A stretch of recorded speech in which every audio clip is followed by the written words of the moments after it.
spring of 2020, when isolation brought silence to the small town of Temple, Texas, John felt a dangerous thrill growing inside him. An 18-year-old with an unusual fascination for the supernatural, he was bored to the limit. He enjoyed exploring abandoned places like the old mining field in the hills of Granite Hill. During the day it was just a forgotten ruin. At night, however, it took on an aura of terror and mystery. With few alternatives to distract himself during the lockdown, he decided it was the perfect time to explore the quarry at night. And this time, he wouldn't go alone. John had recently been messaging Mary, a classmate who showed the right kind of interest. Not too scared, but not completely indifferent to the strange. He convinced her to meet him at 2 a.m. in the parking lot of an old diner. Reluctantly, Mary agreed. The stories about the place intrigued her, despite making her uneasy. Granite Hill Quarry had a sinister reputation. For years it was said that a miner had died there in a tragic and mysterious way, and that his spirit wandered, playing a sad melody on the violin. Few dared to go there after dark, and those who returned spoke of distant sounds and a strange feeling of being watched.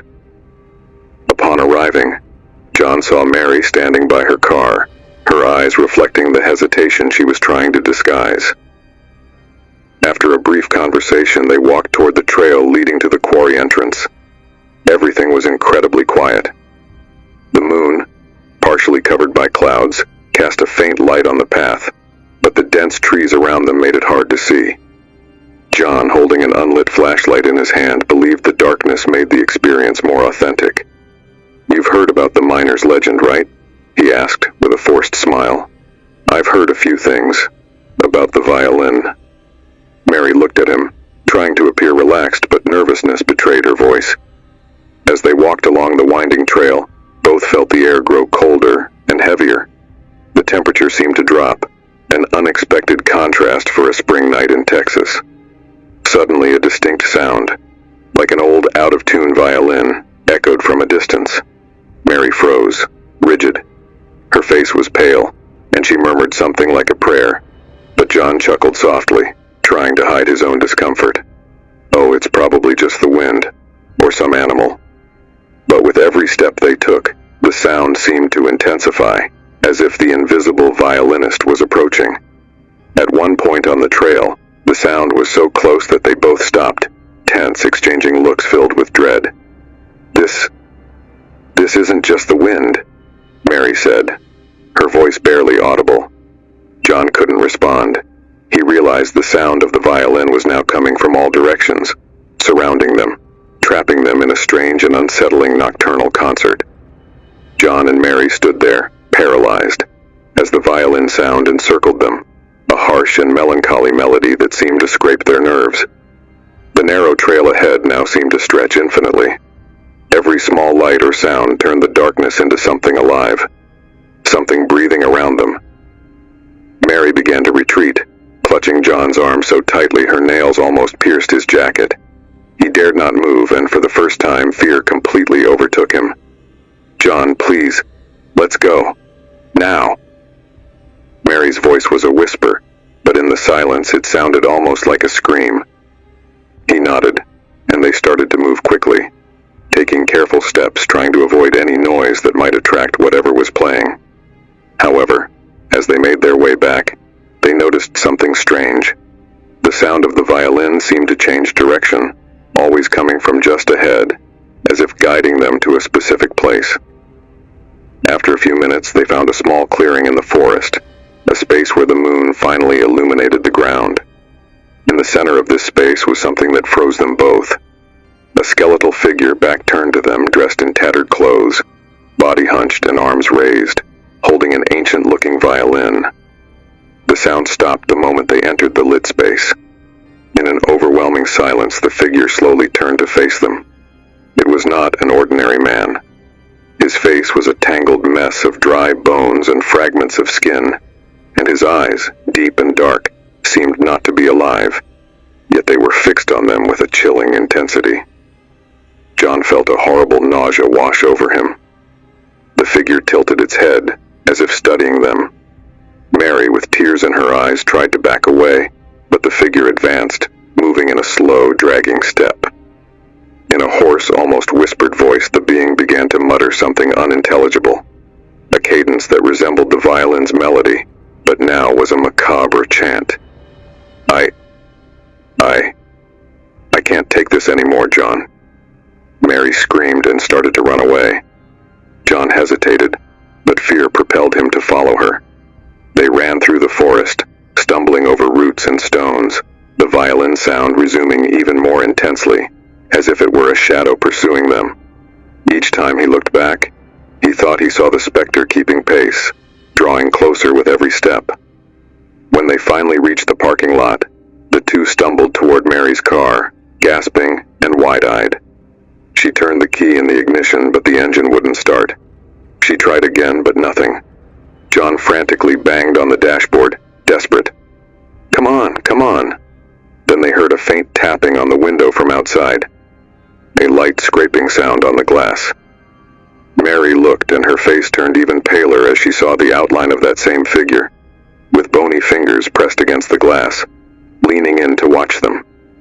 Before she could scream, the violin sound resumed as if it were a final dark farewell. The car's headlights flickered suddenly, and the engine finally roared to life.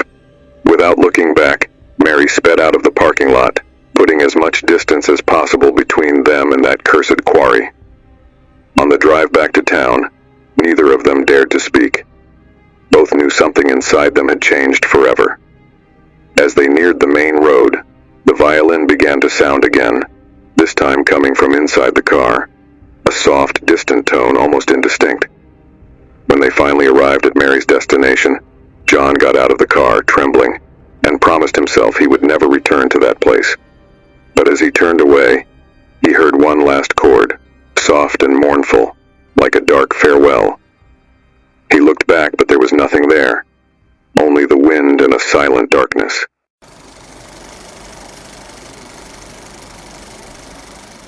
Sophie took a deep breath as she locked the door behind her friends. The night had been fun, filled with wine and laughter. But the silence left behind once everyone was gone felt oppressive. The house seemed too empty, every shadow on the walls appearing to hide something deeper and darker. Ryan, her fiancé, was out of town on a work trip, and she had the house all to herself that weekend. She took one last look around the living room, making sure all the lights were off and that the door was locked. But before she could go upstairs to her bedroom, the doorbell rang. Sophie froze. It was almost midnight. Who could be ringing the doorbell at this hour? She cautiously approached the door, peeking through the peephole. Nothing. Outside, the quiet street was empty and still. Trying to ignore the chill running down her spine, Sophie returned to her bedroom, convinced it was just some prank. Shortly afterward, as she tried to fall asleep, the sound returned, even more insistent. First, the doorbell, then soft tapping at her bedroom window. A cold panic gripped her chest, each tap sounding closer and more threatening. She grabbed her phone and called Ryan. "I think someone's outside," Sophie whispered, trying to stay calm. Ryan, on the other end, tried to reassure her. "Sophie, don't open the door. It's probably just someone drunk or lost. But just in case, call the police, okay?" Sophie nodded, hanging up and dialing emergency services. When the police arrived, they searched the area, but found no sign of anyone. After a quick inspection, they reassured her, saying it was probably just a teenager's prank or someone who'd knocked on the wrong door. Feeling a bit calmer, Sophie went back to sleep, though it was light and restless. Every noise seemed amplified in that empty house, and shadows danced along the walls. She tried to ignore it, but the sensation of being watched lingered, as if an invisible presence was observing her from the dark corners. The next night, after returning from a friend's party, Sophie noticed something odd. The living room window was slightly open, a detail she was sure she hadn't left like that. Heart pounding, she walked over to the window and tried to close it, but a soft click behind her made her stop.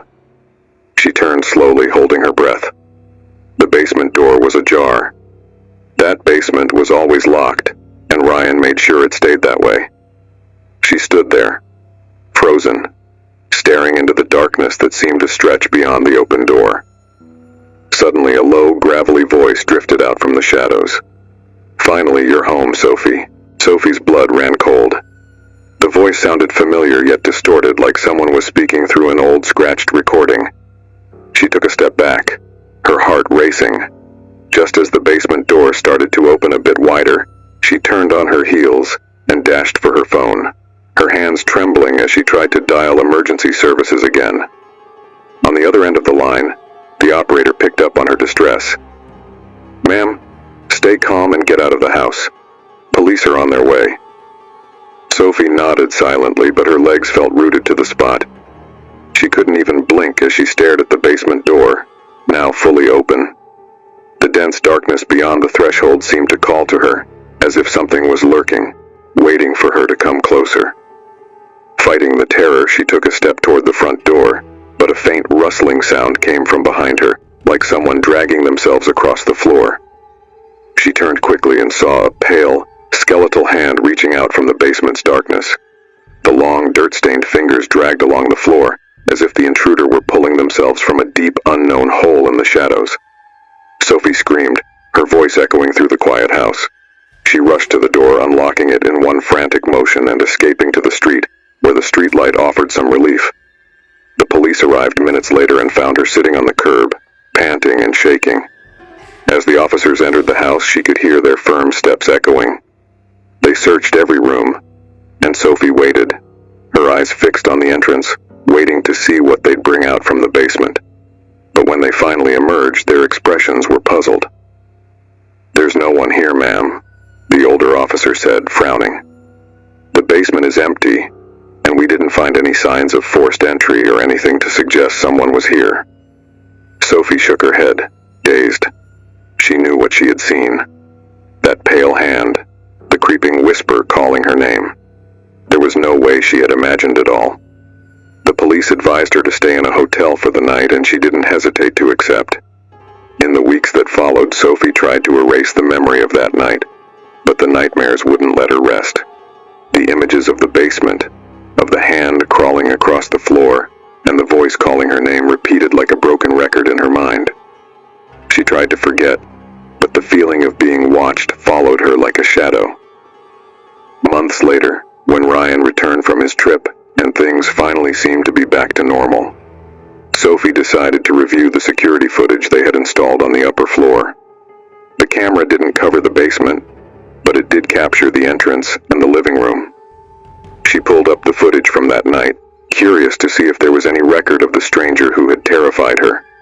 As she played the video, she saw the exact moment she panicked and ran to the street, but something in the footage made her breath catch. She watched herself running desperately to the door, and just after she left, the camera caught a faint movement in the background. A blurry, shadowy figure emerged in the living room. She paused the video, her eyes widening. The figure moved slowly out of the shadows, its face obscured, but its hands, they looked exactly as she remembered. Pale and thin, with long, twisted fingers. The figure looked directly at the camera and muttered something inaudible, but its lips curled into a sickening smile before it disappeared back into the darkness. Sophie recoiled, her whole body gripped by an indescribable dread. It was as if the intruder knew she was watching, as if he had been waiting for this moment. Later that day, the police reviewed the footage but couldn't identify the figure. Nothing indicated how that person had entered or exited the house without leaving any trace. They installed more cameras and patrolled the area, but never found anything. Sophie and Ryan tried to move on, but the presence of that stranger seemed to haunt the house, like a silent, relentless curse. And then, on a cold December night, Ryan heard a whisper coming from the kitchen. It was the same whisper Sophie had heard months before. "Finally, you're home." He ran to the bedroom where Sophie slept, but when he got there, the bed was empty.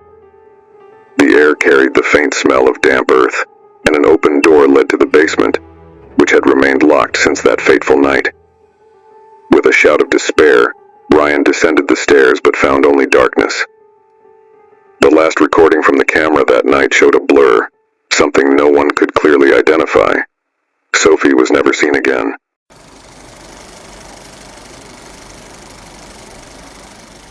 Tyler Brooks felt the weight of his eyelids falling as he walked down the dimly lit white corridor of Ashford Memorial Hospital, on the outskirts of Chicago. It had been nearly 40 hours since he'd had a proper sleep, and his eyes burned as he finished his shift as a pharmacy technician. The clock read 3:15 a.m., the quietest and strangest hour of the night shift, when the hallways turned into cold, empty spaces where any sound felt like an anomaly. With the medicine cart squeaking ahead of him, Tyler entered the surgery wing to restock the supply of anesthetics and painkillers. Everything was in its usual place, until he heard a soft noise. It sounded like the slow creak of a door opening, as if someone was entering. He turned, but the hallway was empty. "I must be imagining things," he murmured, trying to shake off the uneasy feeling that he was being watched. With a sigh, he continued his task and moved to the next room. That's when, out of the corner of his eye, he noticed a figure crouching near the Sharps disposal bin. Did someone leave something behind? He thought, turning on the light. But the figure had disappeared. Tyler froze for a moment, his mind trying to rationalize the experience, but he concluded it was just due to his fatigue, and moved on. Later, around 4 in the morning, a call from the nursing station sent him to the 5th floor, which was closed for renovations. It was an area with very little left functioning, and Tyler knew no one should be there. But the corridor lights were on, and he walked calmly through the space until a sound made him stop. It came from one of the empty rooms and sounded like something dragging across the floor. Curious, with a slight chill running down his spine, Tyler approached the open door. Inside the room, a single bed rested in the corner.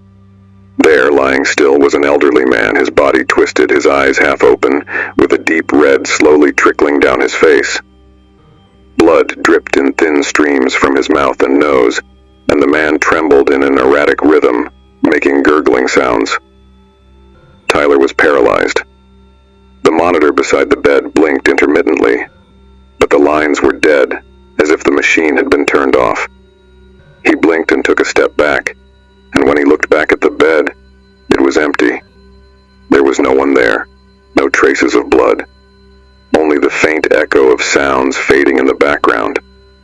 His heart pounded in his chest. His head throbbed with a mix of fear and disbelief. Trying to pull himself together, Tyler turned around and almost ran back to the elevator. But as he exited near the pharmacy, he felt a hand on his shoulder. He turned slowly and found the same man from the 5th floor standing behind him. The elderly man was smiling, his eyes appearing like bottomless pits, and before Tyler could scream, the man vanished before his eyes. Tyler stood still for a moment, feeling his heart hammering in his chest, trying to process what he had just witnessed. He was fully aware of his accumulated exhaustion and the hallucinations that lack of sleep could cause. But the feeling of that hand on his shoulder had been as real as the cold floor beneath his feet. He took a deep breath, refusing to give in to panic. "It was just my mind playing tricks," he repeated to himself, trying to regain control. Determined to finish his shift, he entered the pharmacy and forced himself to ignore the growing discomfort. When his shift ended at 6 a.m., he found Maggie, a veteran nurse, in the break room. Maggie had worked at the hospital for over 2 decades, and if anyone knew the stories about that place, it was her. Without knowing exactly why, Tyler felt compelled to ask. Trying to sound casual, he described what he'd seen on the 5th floor and how it was probably just a result of exhaustion. He expected Maggie to laugh or say it was just an urban legend, but her smile faded, and her face turned into a mask of concern. "You saw the man from the 5th floor?" she asked, almost in a whisper. Tyler nodded, feeling a chill as he noticed Maggie avoiding eye contact with him. She swallowed hard, reluctant before continuing. I didn't want to scare you, Tyler, but you're not the first to see him." Tyler felt his stomach churn. "What do you mean?" Maggie looked around, ensuring they were alone. Then with a low, trembling voice. She began to tell. About 10 years ago, the hospital admitted a patient named Charles Henson, an elderly man with a history of dementia. He had been admitted for heart complications, but on the night of his admission, things spiraled out of control. Charles suffered a violent seizure and started bleeding from his eyes and mouth. No one knew exactly what had caused the episode, and to make matters worse, the monitor beside him had stopped working at the exact moment of the attack. Charles died that night, alone, Maggie whispered. And since then, people report seeing him, especially on the 5th floor. They say he appears to those who are exhausted, who have something in common with him. He was a pharmacist, Tyler. He spent much of his life in hospitals like this one. Tyler was speechless, a cold sensation coursing through his entire body. He thanked Maggie and left in silence, her face still marked by discomfort. That night, at home, sleep eluded him, and when he finally drifted off, he had nightmares of the man's face with those sunken eyes and that disturbing smile. Tyler tried to avoid the 5th floor in the following weeks, but the visions began appearing in other places.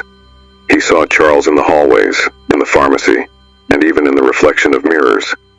Each appearance was more intense, Charles's face clearer and more threatening, as if he were getting closer and closer. One night, Tyler decided he needed answers. He returned to the 5th floor, alone, with a flashlight. He walked to the room where he had first seen Charles and stood there, in the darkness, waiting. The air was heavy, and the silence seemed to have a life of its own. When the flashlight flickered and went out, Tyler felt a cold, suffocating presence. He tried to move, but something seemed to anchor him to the floor. And then, he heard a voice whispering in his ear, "You're going to stay here, with me." That same night, staff found Tyler Brooks's body lying on the 5th floor, with a slight smile on his face and half-open eyes, as if he had seen something only he could understand.